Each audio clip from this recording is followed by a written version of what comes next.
first on Tim Scott, Republican of South Carolina. And Senator, I know as you witness these events and see these events, it does seem, at least to average folks looking at those protesting even being here, and you're obviously free to protest, but it often seems rather petty. But what do you make of those who opted not to come here or be there for I'm talking those congressmen and women who will not be there tomorrow? It's truly unfortunate for the party that says that they support diversity. I wish they supported diversity of thought. That in fact, that to bring our country together, that those 50 or 60 lawmakers decided that in order to honor the country in a way that would be befitting of unity, they would be their president. I did not agree with President Obama on a number of topics, but I was at his 2012 inauguration as a member of this body. So I think it's very important for all of us as leaders to remember that our words and our actions have impact, and we should be very cognizant of that fact. Yeah, as I think you've brought in and we've discussed before, it's not so much about the president, but the presidency, not about so much who occupies the White House, but the White House, our institutions that mean Absolutely. a great deal. Do you think any of this, I hear you, sir, do you think any of this is going to spill over into how Donald Trump gets things done if you have so many people who instantly are against him even being in the White House, working with him once he is? Well, certainly we have seen through the hearing process of the cabinet, potential cabinet members, a very strong, defiant members of the Democrat Party really showing up just simply to put a spotlight on Donald Trump, not even on the nominee so often, but on Donald Trump. If that's any indication from a legislative standpoint, there will be a high hill to climb. But the good news is, because of Harry Reid, the nuclear option, it now only takes 51 senators to move the cabinet forward. And from a legislative standpoint, we'll use reconciliation to first tackle Obamacare, and if necessary, we'll use reconciliation again, a unique opportunity for us to use a legislative vehicle that only requires a simple majority in the Senate. That is an unusual tool. We will use it for tax reform as well. I'm sure there are many Democrats who rue that day. They got that day. But that being said, do you see any problems, Senator, with any of Donald Trump's cabinet picks getting through? Or do you think they all managed to get in? Rex Tillerson was a name I heard mentioned today for Secretary of State. That might be a tough push over the end. What do you think? I think leadership is counting the votes on each of those nominees. Tillerson specifically had a pretty active and lively debate and conversation with Senator Rubio, one of my better friends in the Senate. Right. I thought that was a very interesting exchange. I think that perhaps Tillerson and Price are the ones that will have the most fodder, but in the end, the president gets to pick his cabinets. The Democrats will vote no, but the vast majority, I think all of the Republicans, if not all 51 out of the 52, will stick with nearly all the nominees so far. You know, I know we don't get sort of enmeshed in the markets, and I don't want to bore you or our viewers right away, but we had another down day in the markets, Senator. This is the longest losing streak since the Donald Trump election that startled the world, and the markets are still up appreciably since his election. Some are reading into this, it's just a natural give back after a great run-up. Others that he could have some trouble getting some of those priorities through. What do you think?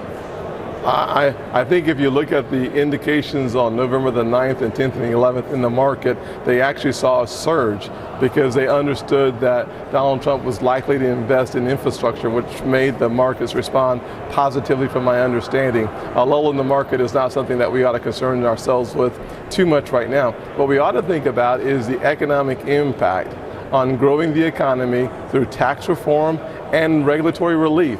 If there's something that's ailing this terrible recovery, it's the fact that our policies have not consistently been in line with growing private sector. When that happens, our economy will hum. I think with tax reform and regulatory relief, we have the two pillars that will allow our economy to grow. And frankly, people working paycheck to paycheck will thank the good Lord for tomorrow.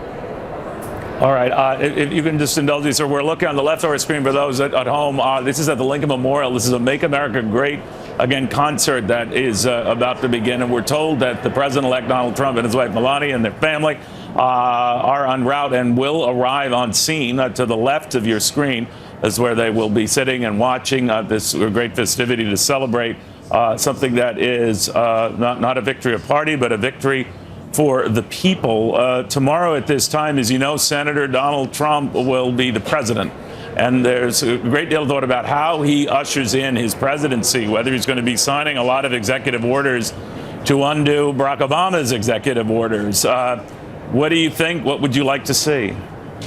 Well, I would love to see a focus on regulatory relief. In other words, the administration can, at the direction of the president, look at things like the fiduciary rule and the overtime rule, the joint employer mandate. These are things that were passed administratively that can be reversed. There will be a number of executive orders, too many to count, that President Trump will take a look at immediately. I think we're going to have a very aggressive 100 days. I think we'll see Obamacare done. I think tax reform will be on the edge of the 100-day window, perhaps in the second 100-day window. We'll have a serious conversation about creating access to capital.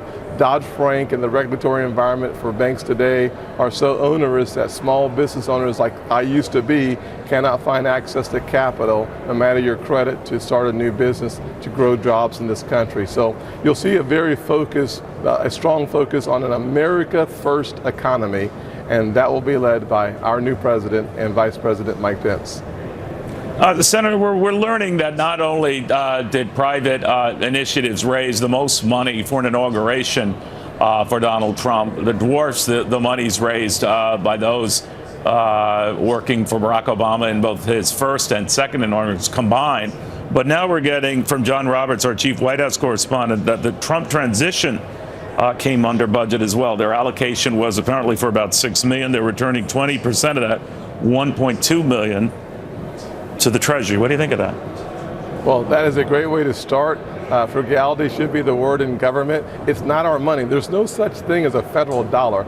Those are real dollars coming out of real pockets, people working paycheck to paycheck, paying a very high tax rate. Every single time that we do the right thing and let them keep their money, the country is better off, the economy grows, and the quality of life that's experienced by the average person in South Carolina and Michigan, Wisconsin, and Pennsylvania, it gets even better. Senator, are you getting a handle on what would be some of the early initiatives out of the Trump administration? I don't know whether it'll be a busy first 100 days. Sometimes these things are psychological, and what you do in the first 100 minutes seems to matter. But that we tend to put great pressure on incoming presidents to immediately act on what they've had. But this president has acted as president-elect on a number of things to bring business and jobs back to America, or keep them in America. Having said that, do you think he has set a high bar because of that he almost immediately has to deliver the goods? Well, certainly there is a high level of expectations around this presidency. I think he will deliver consistently throughout 4 years. I do want to make sure that my voters, my bosses at home, are cautiously optimistic, that we don't try to shoot over the moon, but that we have a realistic expectation.